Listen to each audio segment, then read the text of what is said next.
Hi, Cherie Hansen here.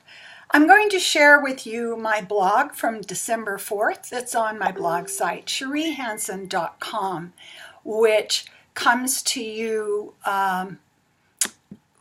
about once a week or so, and it now has 52,100 followers. This one was written on December 4th and is called Gathering Thoughts Like Socks. It has been neither nor, not either or lately. The weather has caused the persistence of my flowers setting hopeful buds and the continued infill of grass in the bald spot on my lawn. I've also been floating in some kind of bubble since I returned from Los Angeles for the Airbnb conference. There I was surrounded by 15,000 other hosts from around the world and by constant stimulation. I followed my open door policy that I adhere to when I travel. If a door is open, I go in. I found an architectural school retrospective and a feminist film festival. The experience was delightful and I felt happy, excited, and at home. Getting back to Kelowna was less stimulating. I fell into distraction mode by watching Netflix every evening.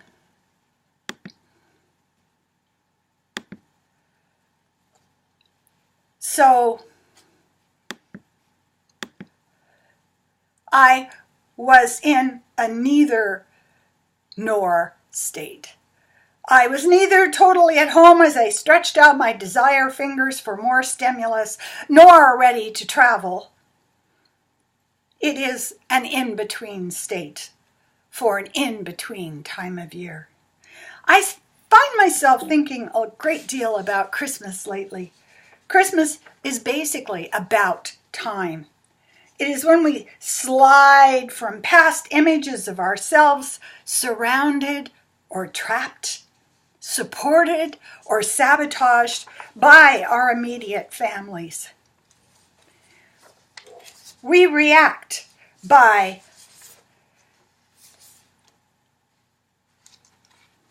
going to the rituals. The rituals are powerfully present.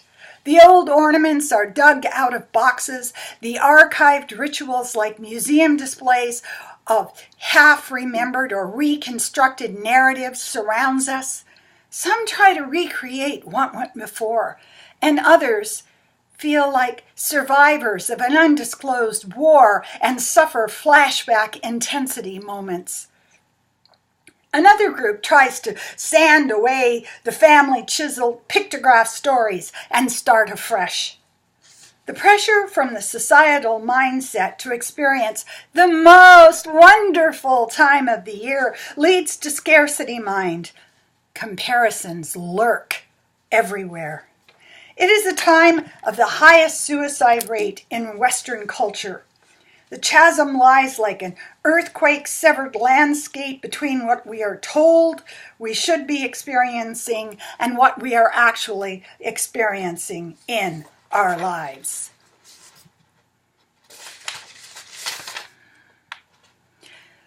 We react by mainlanding on sugar, fat, booze, and entertainment surfaces, or we jingle bell our credit cards to buy promises of pleasure. We're desperate to cover up the crevasse split between that which we see in our own lives and the mythical saccharine made for TV movies. But we do not have the ability to stay stuck. We have the ability to walk forward on this shifting landscape and between the seasons with grace and skill. We each find our own way forward to a place where our own version of the everyday superhero lives, and it is us. We can move away from the seasonal quaff from the cup of bitterness or booze. We can clearly see the mindless expectations that are trying to script our decisions. Getting to the next thing, the next season, the next stage of who we are becoming is an immense relief. The question is, who am I now? Who am I now? Who am I now? We step as children into our own past and re-author all of it with every new thought. Freedom to love comes from freedom from the old stories. What is this time that now holds me? The season moves to a wall of cold and winter shows up. Christmas shows up with so much possibility. We are free to run towards each other with a childlike innocence and love. I am here. I showed up. It is all new. It is all now. Have fun. Thank you.